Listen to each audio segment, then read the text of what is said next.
Hello, everybody, and welcome to the Mouthy Money podcast. I am joined, as ever, by my good colleague and co-host, Chris Tuite, who is Head of Consumer Finance at communications agency MRM. Chris, hello, good afternoon. For those of you watching on YouTube, you will immediately see that Chris is not coming to the show today from his usual space.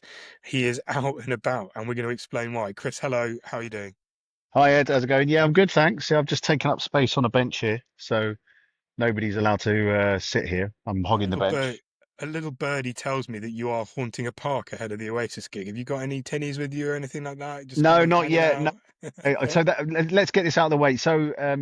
Yeah, I do have my friend secured me a ticket to the Oasis gig after I was complaining Mm, about the dynamic pricing not too long ago. So I've got to go down and check that out at Wembley. So I'm sort of on my way there. very But nice. that's not the reason I'm in this location, as we'll soon find out, won't That we, when we is speak to our guest? that is not. So we're going to introduce our guest again. We have actually had him on the show before, so I think it's fair of us to call him a friend of the show now, as is that kind of podcasting vernacular I know we all love so much. He is Mike Ambery, who's a retirement savings director at Standard Life. Mike, hello, welcome back to the Mouthy Money podcast. Hi, Sales, and good to see you and Chris, and it's good to be amongst friends.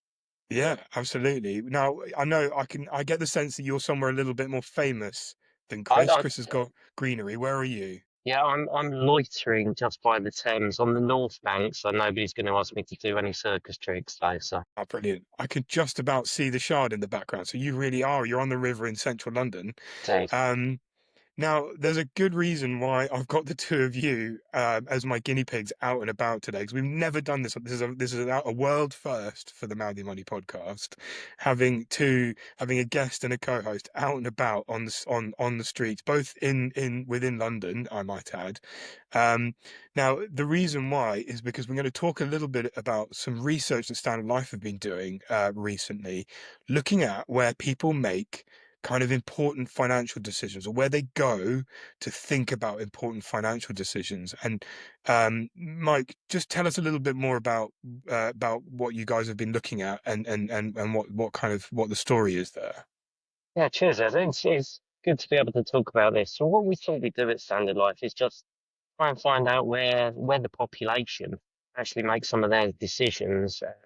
So we thought we'd ask this survey, and we found it's 4 in 10 or 2 in 5 or half of us just about make some of the decisions when we're having a walk around or having a shower or something like that. So it's a more relaxed sort of part of life where people tend to make some of those financial decisions, de-stressing, and behaviourally being more relaxed out of work on holiday is often the place where people get the nuggets or get the ideas of what they would like to do and how to make those financial decisions. So that's probably the reason why Chris is hopefully nearing a pint near Oasis.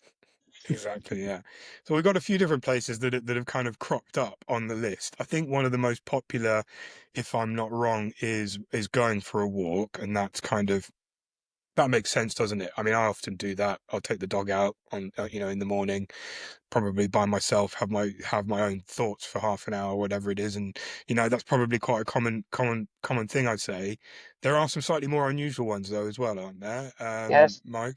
yeah. So we have in stat terms, 19% of people going on a walk decide to change jobs. So hopefully that doesn't occur Goodness. too frequently in your dog walking activity, Ed. Yeah. Otherwise, I think you'll disappoint a few friends.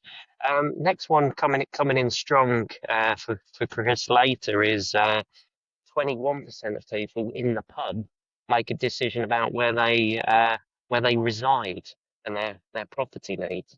Um, Right. and we have a similar figure, 19% of the people in the shower decide it's a great place to take out a loan. So obviously, hoping for moisture-free phones and taking any action that individuals may wish to take at that point in time. It's curious, isn't it? I mean, these are all kind of like, very mundane activities. I mean, in the shower, again, for me, that makes sense because you're not listening to anything in the bathroom unless you take a speaker in there or something to put on in the shower or whatever. You're probably just alone with your own thoughts. So you start making, decisions and thinking about stuff. In the pub, I mean, it seems like a very British answer. Perhaps we could call it in the pub. Are you by yourself? Are you with friends being led down a garden path of decision? That's, I think, quite an interesting. Um, I won't wonder about that in the numbers. Chris, have you ever made a big decision in the pub? I have. I've made several Okay, big decisions in the pub, not all financial, I have to say. Um, I was just thinking about what decisions I have made in the pub. It's a bit of a funny one. I chose to invest with a group of friends in Bitcoin in the pub. right. So Okay, that maybe tells you something about the nature. And we didn't put our life savings in there, but we did put a few £100s together and decided to learn a bit more about what was going on there after a pub conversation. The other thing I was thinking about was when I was looking to buy my first property, our first flat, Tanya and I, um, we'd go and view places around work's, schedule, so often in the evening.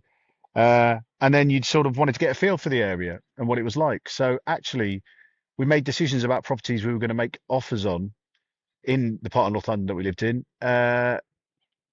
over a quick drink.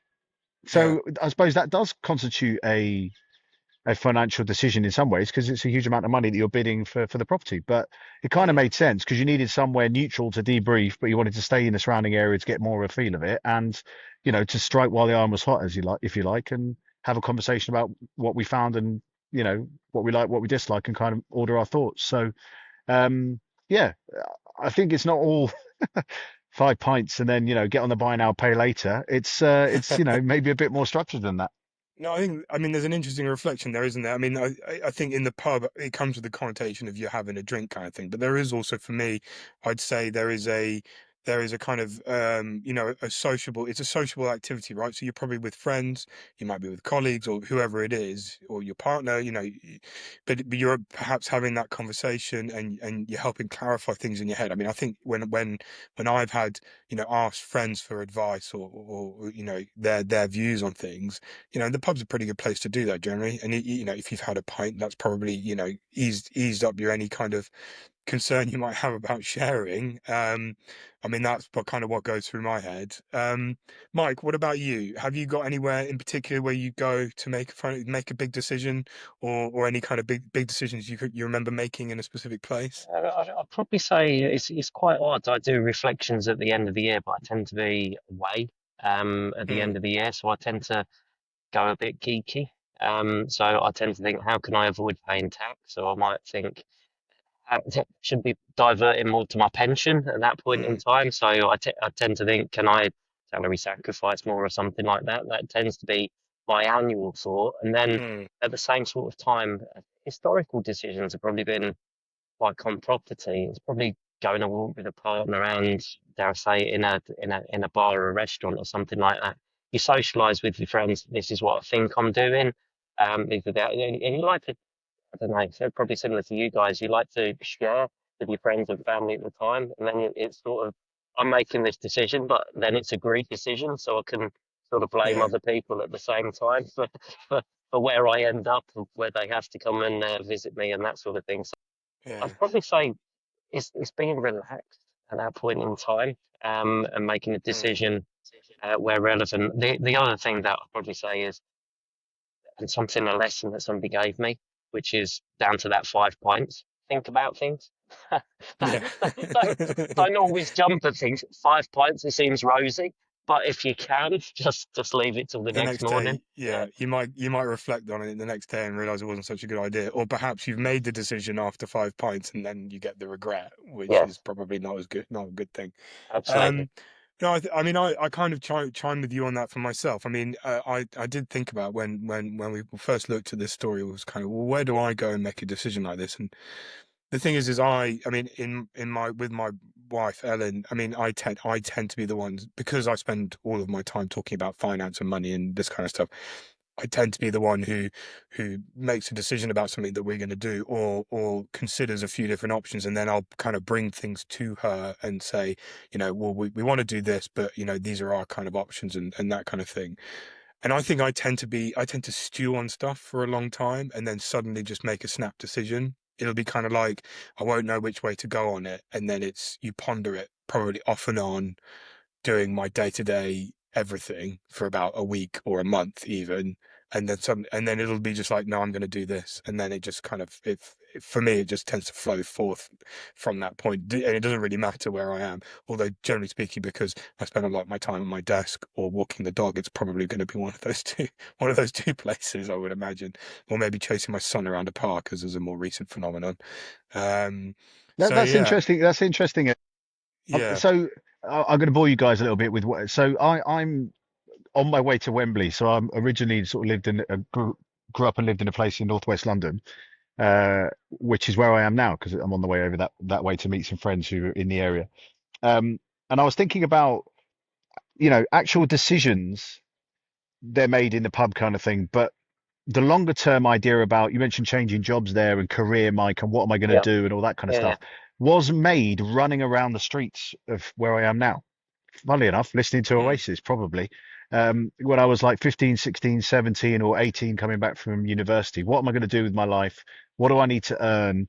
All that kind of good stuff. So I find myself at the moment in a graveyard, not because it's like it's where I like to hang out, but actually I used to finish my runs here, and it would be a quiet place where I'd be turning those decisions over in my head and would make those decisions and make a plan.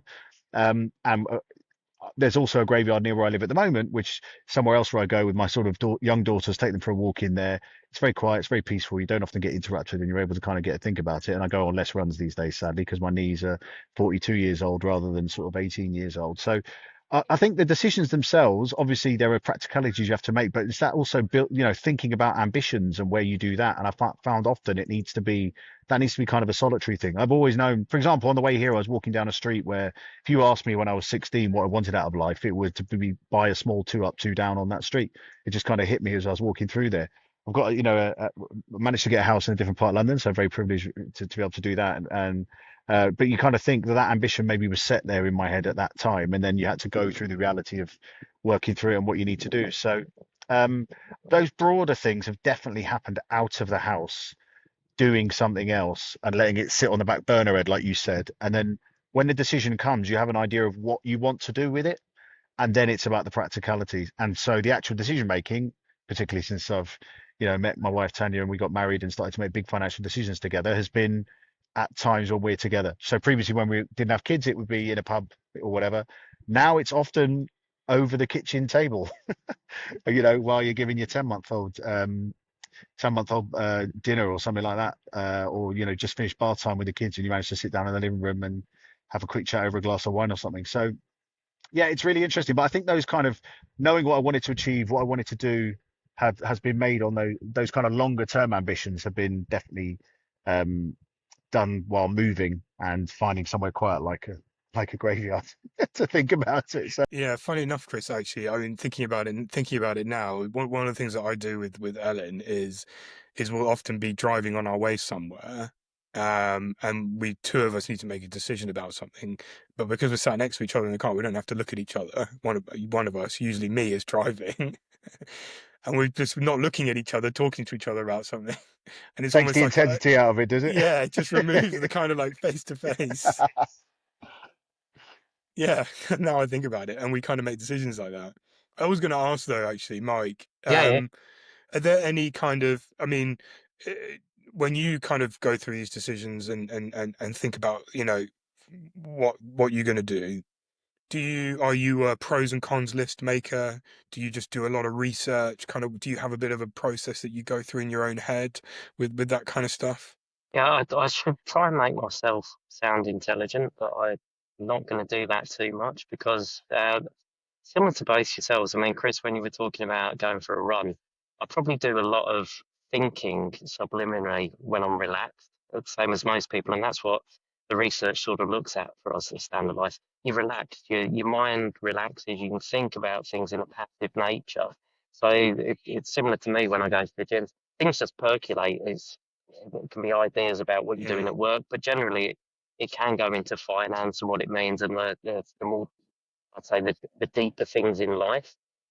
So it then be formulating what that looks like. So whether it's a, a change, a financial decision, an impact, or change of product or change in lifestyle, it's then at that point that then I go into the research of what does it mean, how much does that mm, cost, what does it mean in terms of length and that sort of life bias.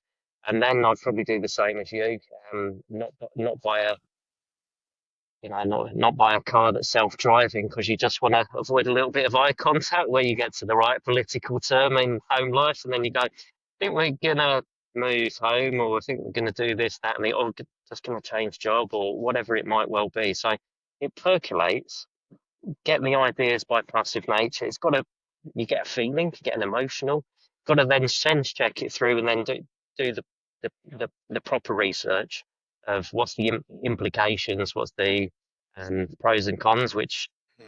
can be really detailed, and then go forward from there. But I think it all originates from the point of being relaxed to the point of then getting really fact fine and sensible and checking it through, and then Yeah. sort of pulling the trigger on it. I think it takes a little bit of time to do it. I wouldn't say anything's that whimsical, but I did have a friend who is close to me now that just decides that he'll make financial decisions in the pub and like book flights to Japan for no given reason.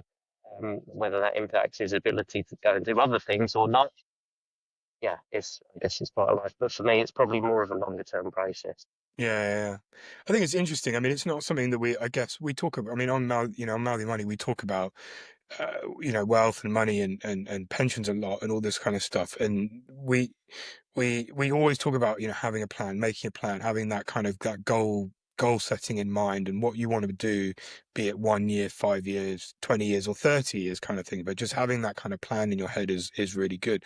We don't talk about this, process of how you decide with these things as much. And it's good to think about the ways in which we do it, because if we've got a healthy process, right, of coming to these decisions, then I mean, notionally, I would guess we're going to make better decisions, aren't we? Do you think, and do you think there's kind of good habits to form, Mike, when So, doing these kind of things? so completely agree. I think the habits for me is and considering what it means to you personally, because I think a lot of the decisions aren't just financial nowadays. I think they're a Mm, little bit emotional, and Mm.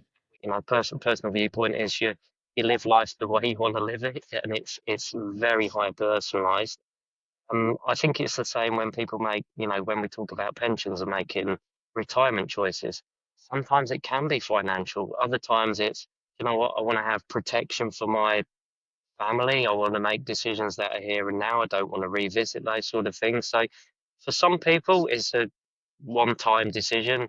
Other people, it's a very much a how do I consider what's right for me in life and what's my appetite for doing things in life. So I think that yeah, there is a strong bias, throughout your given life of what it means to you emotionally and behaviorally, not not always financially, and then you hope to find the best financial viewpoint, whether that's with advice or with conversation in the pub, to get into that right situation.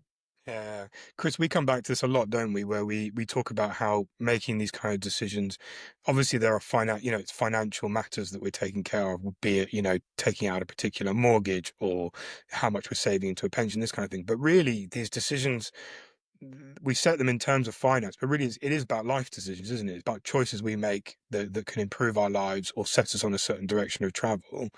Yeah. And that's really important, isn't it? But thinking about it in that context.